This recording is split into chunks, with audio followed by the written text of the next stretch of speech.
अरे रणभूमि में मिलानी से नहीं लड़ा जाता है बहादुर। देखो रणभूमि में पूरा ताकत तो साथ लड़ना जाता है। महाराज लड़ तो हमें लड़ो। ज्यादा से ज्यादा महाराज की बोला हमें प्यास ले गया। जाओ महाराज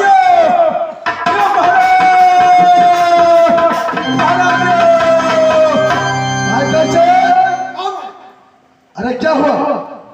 पूरे विजय प्राप्त। क्या विजय प्राप्त कर लिया? अरे क्या हो गया?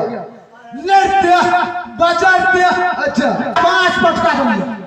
क्या 5 पटका दी पगला है। अच्छा अंतिम कली मूड़ी पर कर देबे। अच्छा ककर काटे से गोपड़े बाप से। अच्छा पेशाब तो रखने को तो हम महाराज से। क्या बोल रहा है मुझसे लड़े? हम महाराज चलो तुम सब आई भी महाराज शाबाश जिंदगी बत्ती बकरी महाराज राजन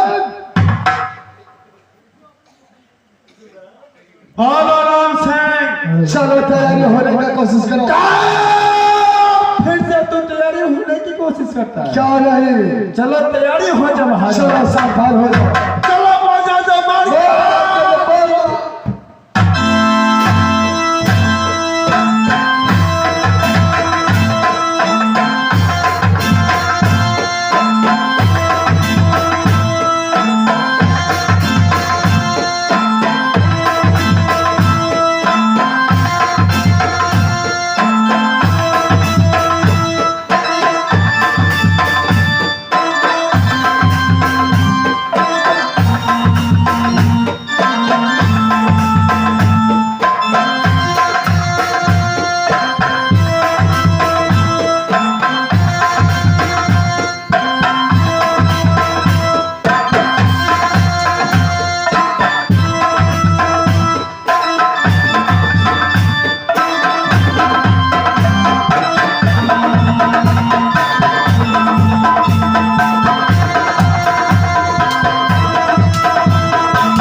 कटा हो पाकर से सबका ढोल पिटा है जुलूम भागली पाकर से आवा हमारे तीनों कोटी कट्टा बहुत गजब हो गया भादो गजब में जुलूम भागली मर गया देश को छतरी जो राम सिंह लुटेरे को लोहा संभाल सके। ठीक है महाराज जी पाकर से हमारा चंद्रहास तलवार छिना गया तो क्या हुआ? ठीक है महाराज जी हाय बाहों में भाई हाँ तो उस हरामजादे से बलूचित करूंगा ठीक है जी और भाई वीर सिंह का बदला अवश्य लूंगा।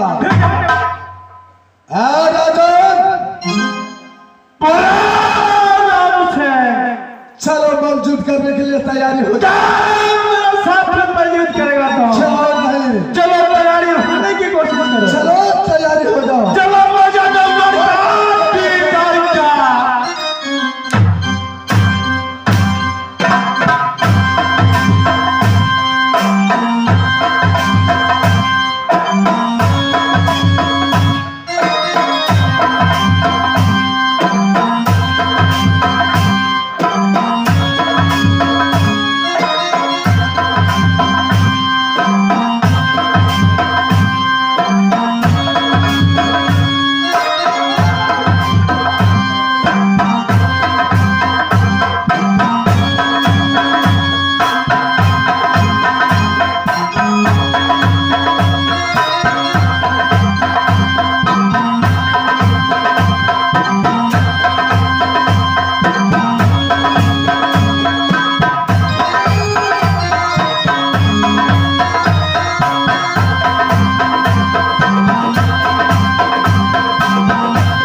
देखो तुम्हारा माँ आ रही है, जरा सामने देखो, तुम्हारा माँ आ रही है।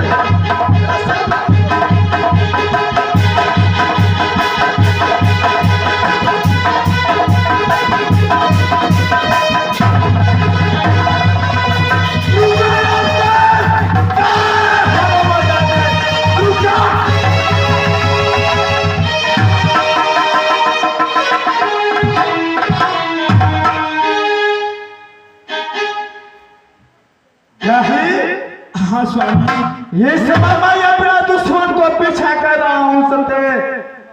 ये समय तुम मेरा रास्ता क्यों रोक दिया है सत्य? स्वामी दुश्मन यहाँ से प्रास भगल स्वामी, ते द्वारा झूठ मूठ लगा के यहाँ के तरफ मांग रहा अपन जान बचा के भाई के रणभूमि में से, वही द्वारा रणभूमि में से आदमी भागल, ते द्वारा यहाँ के हम स्वामी पकड़ ले लो, छोड़ के राम सिंह का।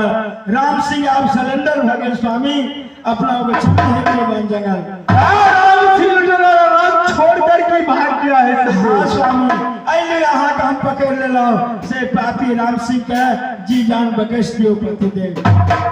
क्या राम सिंह को मैं छोड़ दूंगा सत्य? हाँ स्वामी। ठीक है सत्य।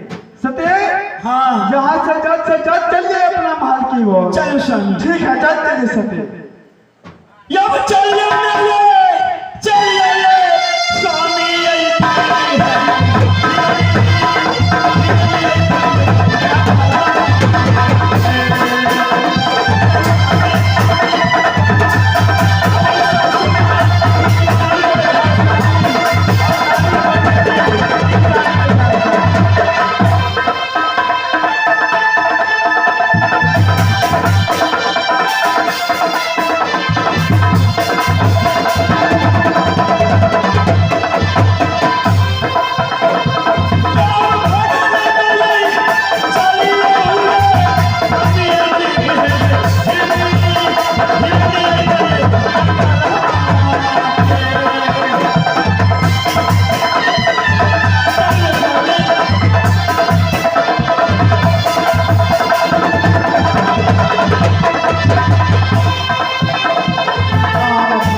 स्वामी, भागने का